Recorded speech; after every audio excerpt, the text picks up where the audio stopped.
Telangana secretariat میں 2 مساجد کے علاوہ امبرپیٹ میں مسجد خانہ کی فوری تعمیر نو کے اعلان کا مطالبہ کرتے ہوئے صدر جمعیت العلماء تلنگانہ مولانا حافظ پیر شبیر احمد نے کہا ہے کہ یہ بڑے افسوس کی بات ہے کہ یہ تینوں مساجد حکومت کے تعمیراتی و توسیع منصوبوں کے تحت مسلمانوں کے جذبات و احساسات کا لحاظ کیے بغیر شہید کر دی گئیں۔ اس میں شک نہیں کہ وزیر اعلیٰ کے چندر شیکھر راؤ نے سیکریٹریٹ کی مساجد کو دوبارہ تعمیر کرنے کا اعلان تو کیا ہے، لیکن 2 ہفتوں کی مدت گزر جانے کے باوجود اس میں کوئی پیش رفت نہیں ہوئی ہے، جس کی وجہ سے ریاست ہی نہیں بلکہ سارے ملک کے مسلمانوں میں شدید بے چینی پیدا ہو گئی ہے اور ریاست کے علاوہ حکمران تلنگانہ راشٹر سمیتی کے سیکولر ساکھ اور رواداری والا امیج متاثر ہو رہا۔ انہوں نے کہا کہ سیکریٹریٹ کی بلڈنگز کے انہدام کے بعد وزیر اعلیٰ نے نئے تعمیراتی پلان کا اعلان کیا، لیکن اس موقع پر انہوں نے سیکریٹریٹ کی 2 مساجد کے علاوہ ایک مندر کی تعمیر نو کے منصوبے کا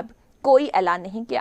اور نہ ہی یہ واضح کیا کہ وہ کیا کرنے والے ہیں۔ مولانا حافظ پیر شبیر احمد نے مطالبہ کیا کہ ان مسجدوں کی تعمیر نو کے لیے کسی ممتاز مسلم آرکیٹیکٹ کی خدمات حاصل کرتے ہوئے ان کو مساجد کا تعمیر اور تعمیراتی پلان تیار کرنے کی ہدایتیں اور مساجد کی تعمیر کے لیے بجٹ مختص کریں۔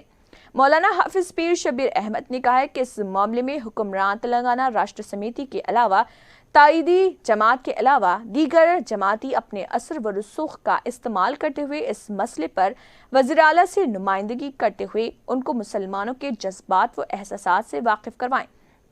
اور اسی مقام پر مسجد کی تعمیر کا وزیر اعلیٰ سے اعلان کروائیں۔ اسلامی نقطہ نظر سے کسی مقام پر مسجد تعمیر ہو جانے تو وہ جگہ تا قیامت مسجد ہی رہے گی، اسے کسی اور مقام پر منتقل بھی نہیں کیا جا سکتا۔ صدر جمعیت العلماء نے کہا ہے کہ ملک کی مختلف ریاستوں کے مسلم رہنما ان سے رابطہ پیدا کرتے ہوئے مساجد کی تعمیر نو کے بارے میں حکومت کی تازہ موقف کے بارے میں سوالات کر رہے ہیں، لیکن وہ اس معاملے میں کسی قسم کی وضاحت کر سکتے ہیں اور نہ ہی کوئی جواب دے سکتے ہیں اور ان کو پریشان کن صورتحال کا سامنا کرنا پڑ رہا۔ انہوں نے کہا کہ اگر وزیر اعلیٰ اس معاملے میں فوری کوئی اعلان نہیں کرتے ہیں تو جمعیت العلماء اس کے خلاف احتجاج کرے گی اور ساری ریاست میں جہاں بھی وزراء اور حکمران جماعت کے لیڈران کے پروگرام ہو تو بقرعید کے بعد اس موقع پر پلے کارڈ پر اس طرح کے الفاظ تحریر کرتے ہوئی مسجد کو دوبارہ اسی مقام پر تعمیر کرو۔ ریاستی جمعیت العلماء کا مطالبہ